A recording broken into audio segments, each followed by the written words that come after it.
আমরা তো গত নির্বাচনে পরাজিত হওয়ার পর মানুষের দেওয়া রায় মাথা পেতে নিয়েছি। বিধানসভা বৈঠকে যাওয়ার আগেই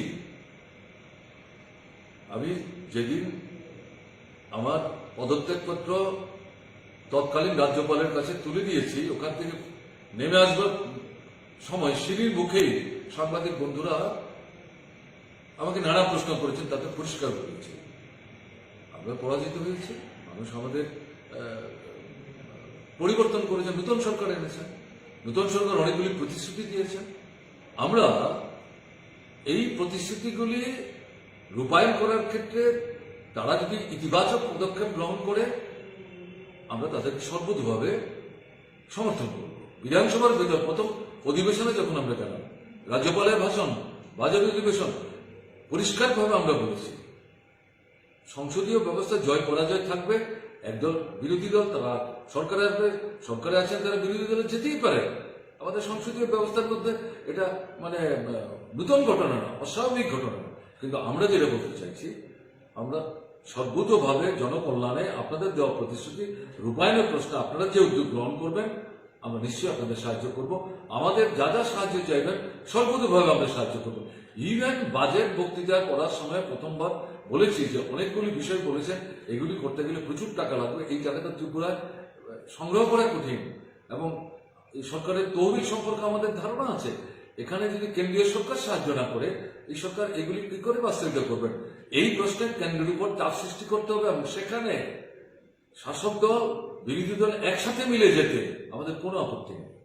প্রথম থেকে বলছি, আমরা শুনেছি আমাদের কথা, একটি কথাও মুখে বলেছে কিন্তু একটি জায়গাতেও তো আমাদের পরামর্শ তারা গ্রহণ করবে।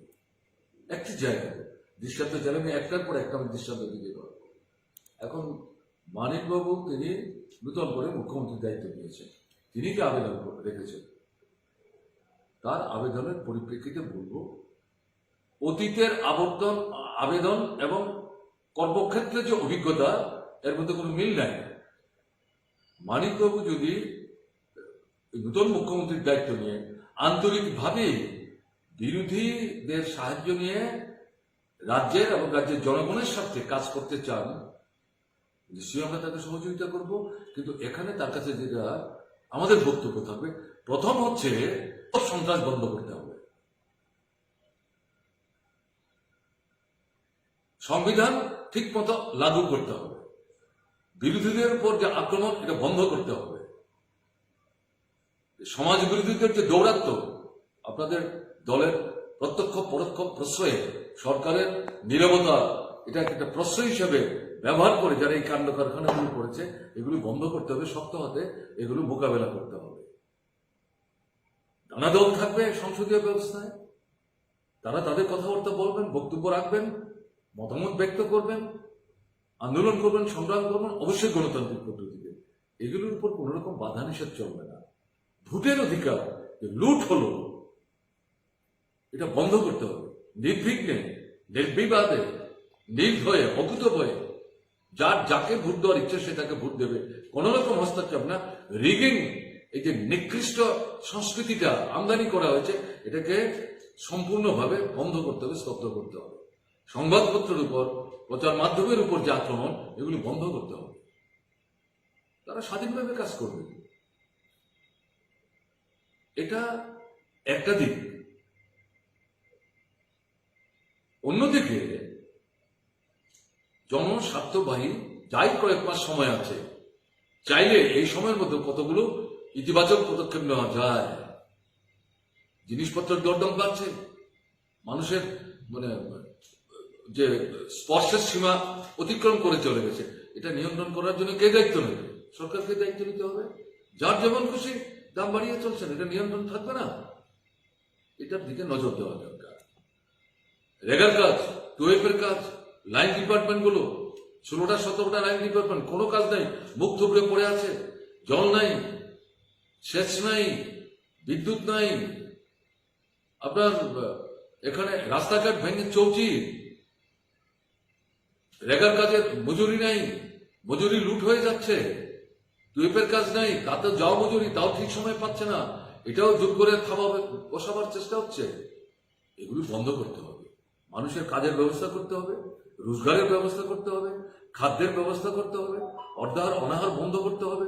সন্তান বিক্রির যে ঘটনাগুলি ঘটছে এগুলো যাতে আর ঘটতে না পারে সেদিকে নজর রাখতে হবে।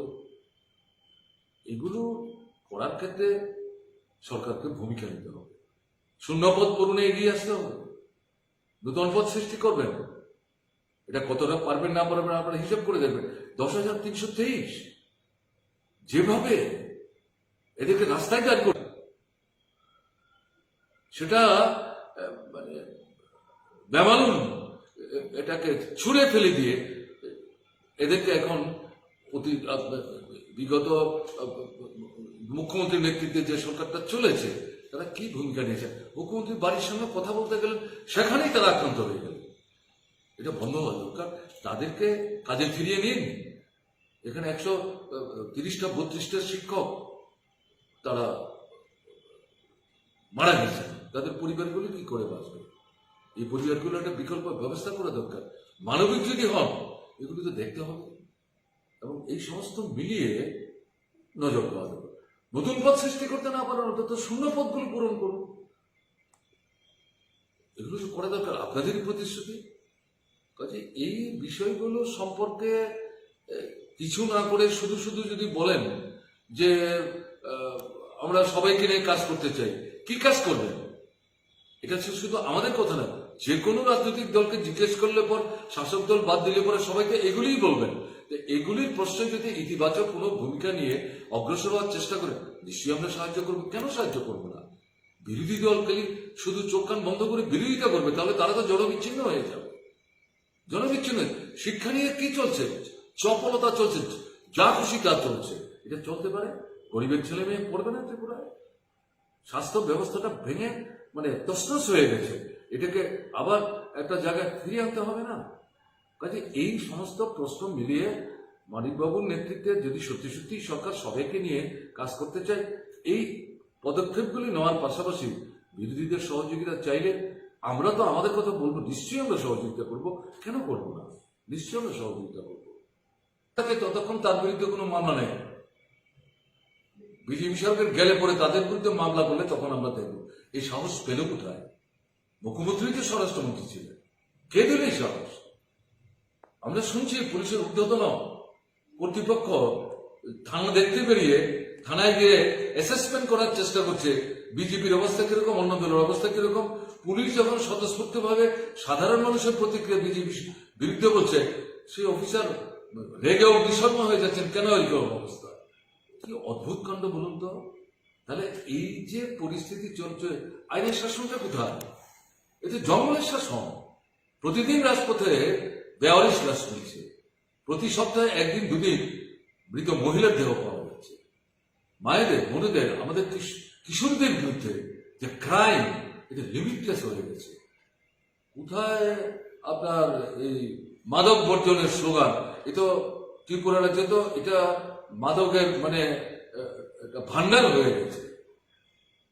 ফেন্সিডিল থেকে শুরু করে গাঁজার শুকনো পাতা, কাঁচা পাতা, এই ব্যবসা কারা করছে? কে জানে না এগুলো? এই স্লোগানটা আমার মনে হচ্ছে এই জাতীয় কার্যকলাপ যে বাড়বেই শাসনে, এই সম্পর্কে মানুষের মধ্যে বিভ্রান্তি তৈরি করবার জন্য মনে হয়েছে। এখন তো পরিষ্কার যে স্লোগানটা দেওয়া হয়েছে। এই পরিস্থিতির মধ্যে দাঁড়িয়ে এতে জঙ্গলের শাসন চলছে। মানুষ তো বোকা না, প্রচন্ড খুব মানুষের মধ্যে বেড়ে গেছে। আরে কি হলো এটা? কি করলাম? সর্বনাশ করে ফেলেছে, বিশ্বাস হারিয়ে ফেলেছে, আস্থা হারিয়ে ফেলেছে, ক্ষোভ বাড়ছে, ঘৃণা বাড়ছে। এরকম একটা জায়গায় দাঁড়িয়ে যখন বুঝতে পারছে মাটি প্রচন্ড গরম হয়ে গেছে, মানুষ সময়ের অপেক্ষা দিন গুনছে, এই জায়গায় অস্তিত্ব রক্ষার যে সংকট তৈরি হয়েছে, এটা মানে মুখ বদল করে মানুষের দৃষ্টি অন্যদিকে ঘুরিয়ে দিয়ে মানুষকে আবার বিভ্রান্ত করার একটা কৌশল, ট্রিকারাস মুভ আমি বলব। এই পথে যা চাইছেন তা করতে পারবেন যদি বিজেপি নেতৃত্ব মনে করে, তাহলে ভুল করছেন। ত্রিপুরার মানুষ এত বোকা না। মুখ পাল্টে কি হবে? এত নীতি পরিবর্তন করতে হবে। মানুষ শান্তি চায়, গণতন্ত্র চায়, সংবিধান ঠিকমতো লাগু হোক চায়, ভোটের অধিকার চায়, নাগরিক অধিকার চায়, সংবাদ মাধ্যমের স্বাধীনতা চায়, কাজ চায়, রোজগার চায়, খাদ্য চায়, ভিক্ষাবৃত্তি না, বংশবৃত্তি না, এগুলো নিশ্চয়তা চায়, গ্যারান্টি চায়।